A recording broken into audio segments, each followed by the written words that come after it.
आजादी के आदर्शों को समझे और बयां करे। जुनून है, अपना वसूल है, तो पेश है हमारे साथी पासवान जी। धन्यवाद। सबसे पहले आज बाबा साहब की विश्व विभूति डॉक्टर बाबा साहब की जो जयंती है उस पर उन्हें मैं नमन करता हूं आप सभी की ओर से। और यहाँ जितने भी मेरे युवा साथी, मेरी बहनें, माताएं और बुजुर्ग जो भी बैठे हुए हैं और इस खरगोन की धरती पर जिन नागरिकों ने हमारा स्वागत किया, इस ऐतिहासिक आज जो आयोजन हुआ उसका स्वागत किया, हमने देखा यहाँ जब भ्रमण कर रहे थे, उन सभी को मैं क्रांतिकारी जय भीम करता हूँ। और आप सभी को मैं भारतीय संविधान निर्माता के जन्म दिवस की हार्दिक हार्दिक बधाई प्रेस करता हूँ। दोस्तों, आज बाबा साहब की जयंती है, उनके जीवन संघर्षों के बारे में मैं ज़्यादा नहीं बताऊंगा, क्योंकि आप इस बात को बहुत दिनों से सुनते आ रहे हैं। जब जब बाबा साहब की जन्म तिथि आती है, जब जब बाबा साहब का कोई कार्यक्रम आता है और कोई भी मंचों से, राजनीतिक मंचों से या सामाजिक मंचों से आप बाबा साहब के बारे में बहुत कुछ जानते हैं, मैं ऐसा समझता हूँ। लेकिन जो मेरे साथी यदि बाबा साहब के बारे में अनभिज्ञ हैं और यहाँ पहली बार आए हैं, ये बात मैं उन्हें बताना चाहता हूँ। ज़्यादा लंबा नहीं खींचूंगा दोस्तों, मैं जानता हूँ आप लोग सुबह से आए हैं, मैं शॉर्ट में ही बात बताऊंगा। दोस्तों, आज हम और आप यहाँ इस खुले आसमान के नीचे यदि खड़े हैं, बैठे हैं और जय भीम का नारा लगाते हैं, तो वो सिर्फ और सिर्फ बाबा साहब के संविधान और बाबा साहब के संघर्षों की देन। तो मैं ये चाहता हूँ कि आप मैं जो भी बात बताऊं उसको आंख बंद करके मत मानिएगा। आज मैं जो भी बात बताने जा रहा हूं उसमें आपकी असहमति हो सकती है। मैं जो बात बताऊं उसका आप अनुसंधान कीजिएगा। अनुसंधान करने के लिए, शोध करने के लिए आपको पीएचडी भी नहीं करनी पड़ेगी। दोस्तों, हमारा इतिहास विकिपीडिया आज मोबाइल में आपके हाथों में है। अब बाबा साहब का जन्म कब हुआ आपको बताने की जरूरत मैं नहीं समझूंगा, क्योंकि यहीं से 150 किलोमीटर की दूरी पे शायद महू है जहां बाबा साहब का जन्म हुआ। और बाबा साहब ने क्या क्या संघर्ष किए, मैं कुछ ज्यादा ना बताते हुए सिर्फ एक ही बात आप सबसे पूछना चाहूंगा। जो बाबा साहब को भूल गए हैं और जो अपने अधिकारों को भूल गए हैं, जो भारतीय संविधान आज खतरे में है, सिर्फ भारतीय संविधान नहीं, इस देश का नागरिक बहुजन समाज खतरे में है। मैं उन लोगों से ये पूछना चाहता हूँ, यदि आपके बच्चे स्कूल के बाहर जहाँ चप्पल जूते रखे हैं, अगर स्कूल के बाहर वहाँ बैठकर पढ़े, तो आप दिल से बताइए कैसा लगेगा। आप हाथ ऊपर करके बताइए कैसा लगेगा। बहुत बुरा लगेगा, मैं मानता हूँ। आप मुझे ये बताइए, कुछ लोग ये कहते हैं इतिहास मत बताओ, इतिहास में मत जाओ, लेकिन आज मुझे इतिहास बताना है क्योंकि हमारा समाज सो गया है। आज मुझे इतिहास इसलिए बताना है कि हमारा समाज सोचता है कि हमें जो कुछ भी दिया है पता नहीं किसने दिया है। मैं नाम नहीं लेना चाहूंगा। जो अंधविश्वास में हमारा समाज आज सो रहा है, आज एक शिक्षित, एक पढ़ा लिखा व्यक्ति, आज मैंने सुना, मुझे ओजस ने बताया, लगभग 7,000 कर्मचारी, शासकीय कर्मचारी इस क्षेत्र में, इस जिले में है। उन्होंने मुझे बताया उस 7,000 में से मुश्किल से 300 लोगों ने इस कार्यक्रम में सहयोग करने के लिए अपना कुछ धन दिया, पैसे दिए, धन नहीं दिया लेकिन कुछ पैसे दिए, और यह कार्यक्रम आज आप लोग के बीच में हो रहा है। उसका पूरा श्रेय मैं इन साथियों को देना चाहूंगा, इन आयोजन समिति के लोगों को। लेकिन साथियों, मैं उन कर्मचारियों से ये बात बताना चाहता हूँ, उन अनभिज्ञ लोगों से ये बात बताना चाहता हूँ जो बाबा साहब को भूलकर घंटा बजाते हैं। आप घंटा बजाइए, आप घंटा बजाइए, मुझे कोई आपत्ति नहीं है। अब कुछ भी करिए, आपकी धार्मिक स्वतंत्रता बाबा साहब ने आर्टिकल 25 में दी है। हम किसी की भावनाओं का अनादर या ठेस नहीं पहुंचाना चाहते, लेकिन बाबा साहब की कमाई खाते हो मक्कारो और बाबा साहब को भूल जाते हो, तो तकलीफ मुझे और हम सबको होनी चाहिए। इसलिए मैं कहना चाहता हूँ, मैं कोई भाषण नहीं देना चाहता हूँ, मैं आपको जगाने आया हूँ, मैं आपसे पूछने आया हूँ, आपके बच्चों को यदि स्कूल के बाहर अगर उस चप्पल जूते जहाँ रखे हैं वहाँ बैठकर पढ़ने को बोला जाए, बाध्य कर दिया जाए, तो तुम्हें कैसा लगेगा? इस सवाल का जवाब घर में सोचिएगा रात के 12 बजे। दोस्तों, आप मुझे ये बताइए, जब सार्वजनिक कुओं और तालाबों से आपको पानी पीने ना दिया जाए और कुत्ते और बिल्ली और जानवर उस नदी और तालाब का पानी पिए, लेकिन आपके पूर्वजों को या आपको वो पानी पीने ना दिया जाए, तो आप दिल में हाथ रख के बताइए आपको कैसा लगेगा। उन घंटा बजाने वालों से पूछना चाहता हूं, मैं पूछना चाहता हूं, मुझे बताएं।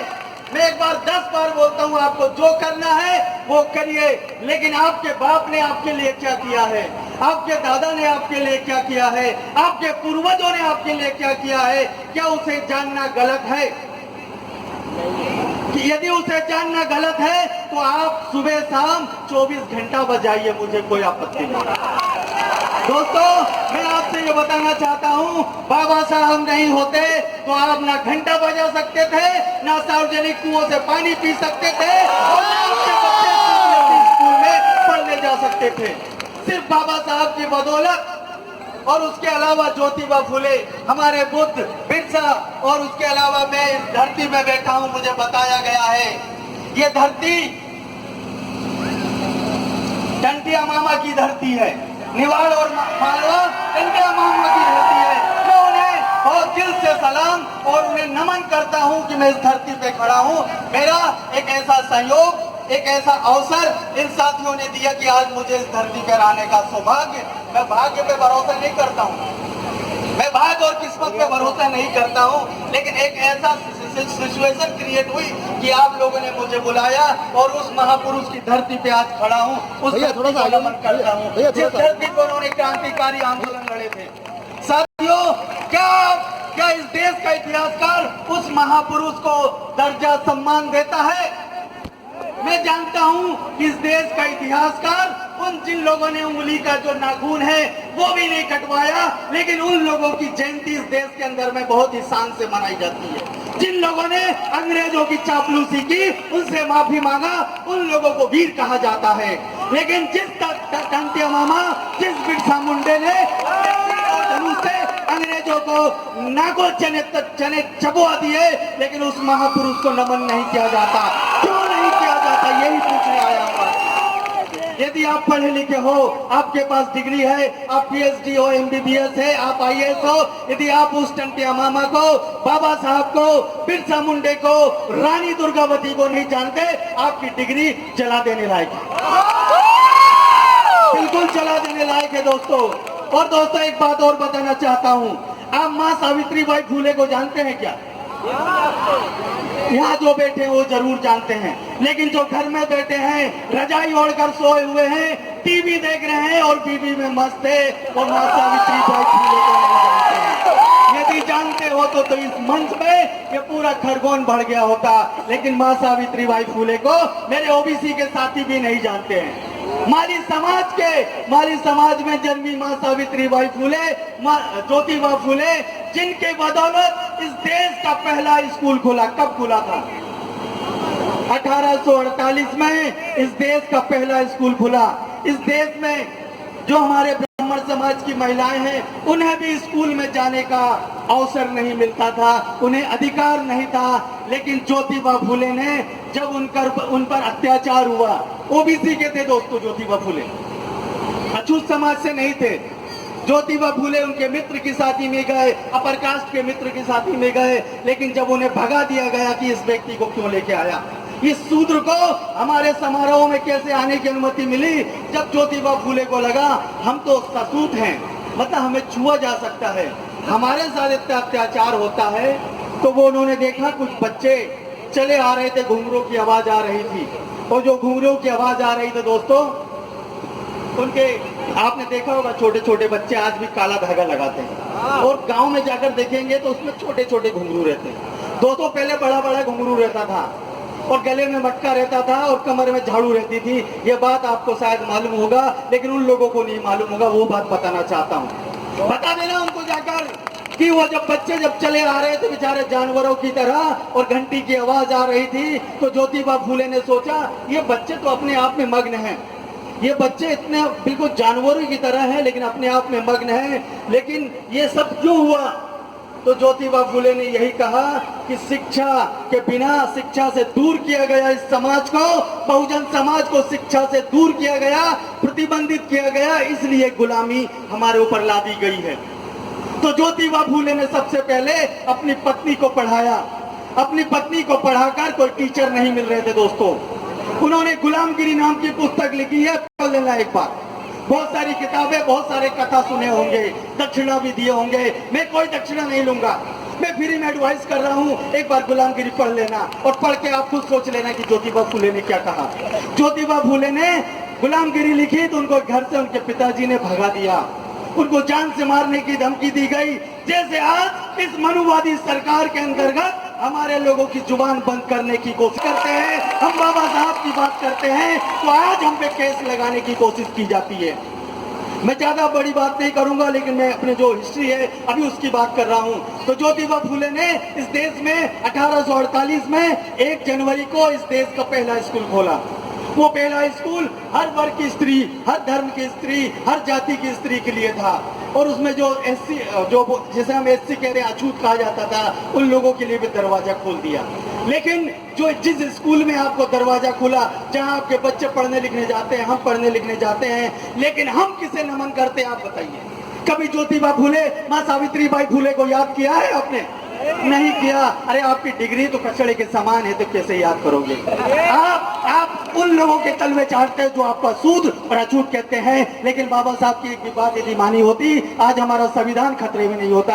आज ग्वालियर और भिंड में हमारे युवाओं को घर से सिर्फ सरनेम पूछकर जेल में डाला जा रहा है। ये सिर्फ क्यों हो रहा है? क्योंकि हमारे लोग गुलाम है, मानसिक रूप से गुलाम है। लेकिन उसके बावजूद भी आज खरगोन में जो जन समूह उमड़ा, वो कहीं ना कहीं जब पीठ में कोड़े पड़ते हैं तो उन्हें उनके संविधान की याद आती है और बाबा साहब और महापुरुषों की याद आती है। मैं ये नहीं कहता कि सरकार हमारे पीठ में कोड़े मारे, लेकिन मैं उनको बोलता हूँ जो मंदिर जाते हैं, घंटा बजाते हैं, लात मार दिया जाता है, फिर भी जाते हैं, उन्हें कहा जाता तुम दलित हो।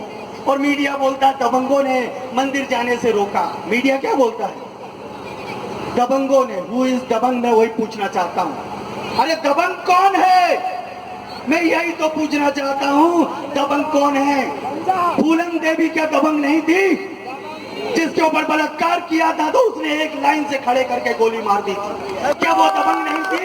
लेकिन उसे तो दलित कहते हो। और मैं उन भाइयों को भी गलत कहता हूँ जो मंच पे खड़े होकर स्वयं को दलित दलित चिल्लाते हैं। अरे हम अम्बेडकरवादी है। एक दलित तो राष्ट्रपति भी बन गए हैं, एक दलित तो हमारे 121 सांसद भी लोकसभा राज्यसभा में बैठे हैं। वो क्या कर रहे हैं बताओ मुझे? कितने लोकसभा सांसदों ने आपके मुद्दे की बात उठाई लोकसभा और राज्यसभा में? नाम बताइए मुझे, नाम उंगलियों में गिनने को मिलेगा दोस्तों।